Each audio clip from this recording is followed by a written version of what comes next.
In 2004, we fell in love with the Parr family and their superpowers, and now 14 years later, the everyday superhero family is back. I can't steer it or stop it, and the Underminers escaped. We'll have to stop it for Bob, the monorail.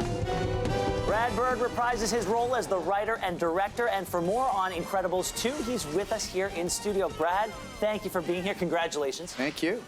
Okay, so it has been 14 years, but the story, I mean, JackJack is still a baby. He's not 14 years old. So why make that choice?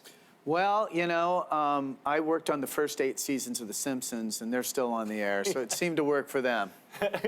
And in this movie, you want to focus on Helen. You want to focus on Elastigirl as opposed to Mr. Incredible. Why was that? Why'd you want to tell the story from her perspective? Well, I figured it would be interesting. Bob assumes that he would be the best choice for any mission, and I like throwing him immediately off balance. And that was an idea that I had right as we were publicizing the first film. A lot has changed since the first movie came out. The superhero genre has exploded. It's gone mainstream. Yes. Technology also in the world of computer animation has developed significantly as well. Yes. So how has that changed your process, your storytelling, and the story you want to get across? It's just made it a lot easier, and it's possible for us to do things that were just... we were on the edge of failing the entire time we made the first movie.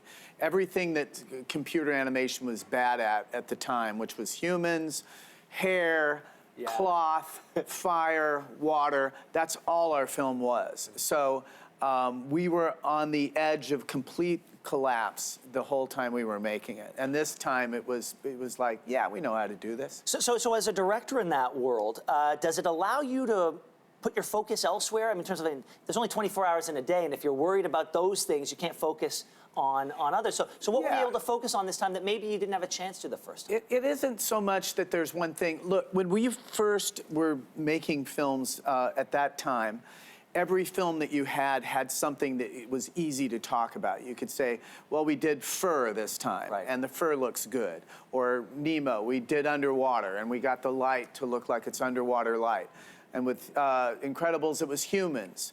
But now it's so subtle, it has more to do with tools and how easy it is to do things. We can light scenes much more easily now, and we can get it to look how we want it to look much more intuitively. Were you surprised when Edna became the breakout star of the first film? Is she? Yes. I didn't know this. Yeah. I better get a pay raise or something.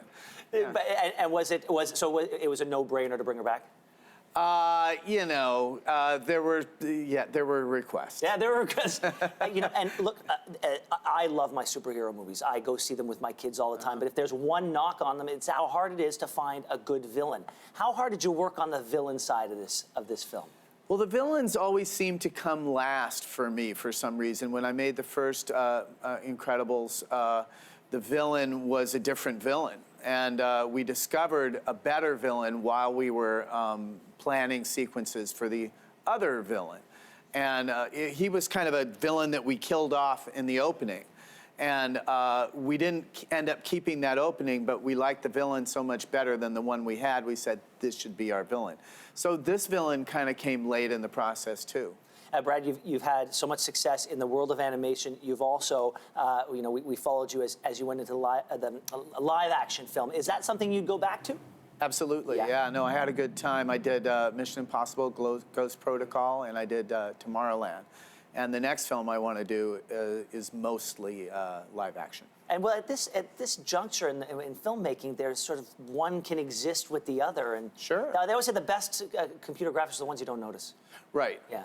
Well, except in a movie like this, you kind of have to notice all of it. Well, I don't think anybody mistakes this for reality, but the more you develop the tools, the more you can make it feel like it's flowing spontaneously. Spontaneity is really hard to do in animation.